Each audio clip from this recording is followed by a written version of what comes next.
Hello and welcome to another video. This is going to be about sends and why you actually don't need to use them anymore, or at least not in the traditional way. Yeah, so I've made this diagram here in Inkscape, and just to show you what a send is in the first place. So we have two different kind of sends, or configurations at least. We have the pre-fader and the post-fader. We're going to start with pre-fader here. All right, so this is the signal path. This is your input. Then it goes into your inserts like your compressors, EQs, distortion or whatever. Then you get the split into the send channel where you have a fader before the inserts and an output fader, right? Usually you have like a delay, a reverb, or sometimes a compressor or some distortion or something on here. And then you have in parallel, you have your output with a fader. So you have your dry signal, this is your dry signal, and this is your wet signal here. Yeah, let's go to the post fader. This is a little bit different. Same thing here, input going into your inserts, but then already going into the output fader, and then going into the send fader, into the inserts, into the output of the send channel. So that just means that if you have this fader here down to like, let's say like minus infinity, if I can change that, minus infinity dB, like that. You can't really see, yeah, whatever. Then nothing will come to this fader anymore, and thus no insert, no output on this channel. Even though this is up, you will have 0 dB out, minus infinite dB output, because nothing is coming out of this output in the first place. All right, I have this little ambient thing going on in Bitwig with a little bit of loops, some guitars and synths. Yeah, so I'm gonna show you how I use this technique on this lead guitar right here. And we're gonna start out with a tool. We don't need this right here, it's a preset already I have. Then we put this into an FX layer, add another layer here without anything on it, right? We want this to be the dry and this to be our wet. All right, then we can put a delay after that, put the mix up to 100% because we just want the delay on this channel. And now we just want a macro on here and put this up to 1. Because we don't, this is going up to 8 plus 18.1 decibels, and we don't want it to be that loud. We just want it to be at 0 dB. That's perfect for me. You can put it up a little bit higher than that, like the modulation. If you put it up a little bit further than 1, it'll get a little bit louder than the actual signal you're sending into it.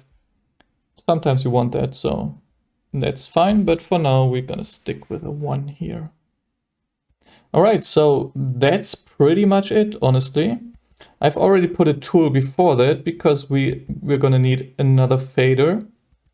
And keep in mind, you wanna use the actual volume on the tool, not the gain. Because the thing is, the gain only goes to minus 36, but also plus 36, right? The volume goes to minus infinity. So when you're down at minus infinity, nothing, absolutely nothing gets sent to the delay effect or the reverb effect. So you actually have dead silence. If you're at minus 36 decibels, there's still a chance you can hear it. So use the volume for that. All right, we don't actually need that anymore because we only need that, and we can call that send. Okay, let's listen to that.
All right, I got a little bit carried away there. Anyways, so the point of this is that you're getting the delay tail, right? If I would just have a delay here, okay, it's still going on. Let's kill that. All right. If I would play this little thing right here, then we have a delay here, right? Oh, come on. Okay, there we go. But when we put the mix down, we get this, and that's not what I want. This is not sounding very musical, in my opinion. It's good for certain effects, but not for this kind of thing. Not for the dubby kind of delays. So, and when, just in comparison, when we do this,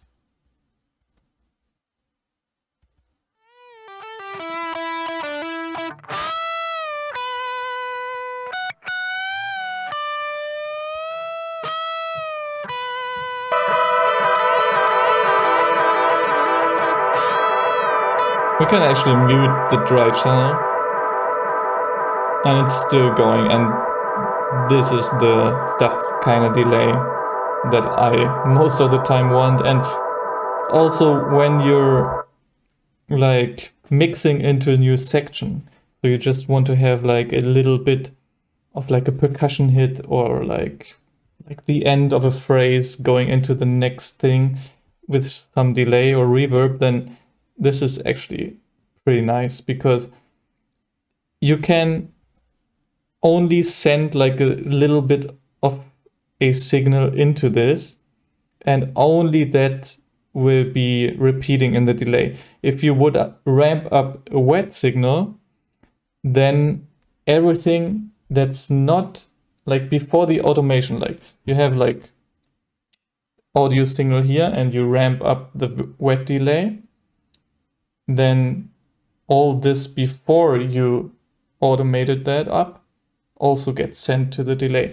So we can actually do that here. Let's do this. If I have this delay here, and wait, there we go.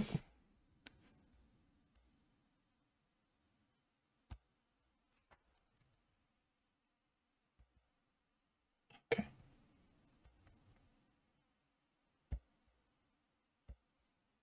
Let's automate this. This should be it.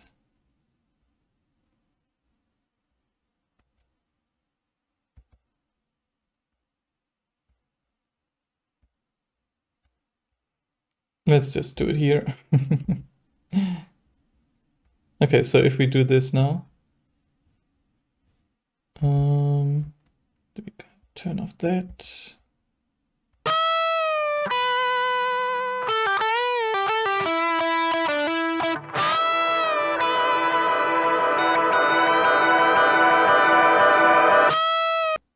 So everything, there's already a huge delay tail, because this is all getting sent into the delay already.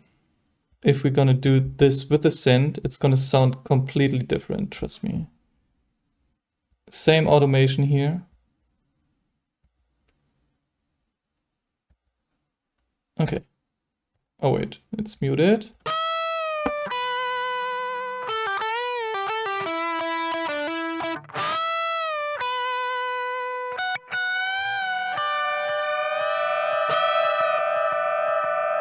And now it's actually still going. So this is a completely different sound than just modulating the mix. And I encourage you to try this out for yourself. It's pretty much the same thing as using the effects track here. And one more thing is that this configuration is actually a pre-fader. No.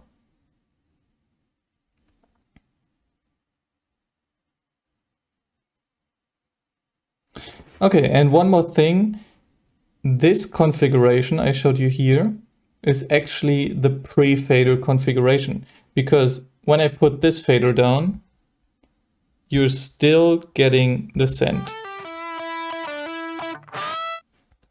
So if you want to have a post-fader configuration, then you need to just use another tool before this effects layer. And this is pretty much it. This is going to be your fader before, so you have like a post fader send effect. And yeah, that is it. If you like this video, hit the subscribe, hit the like, follow for more content. And yeah, I'm gonna make some new stuff in the future. Stay tuned.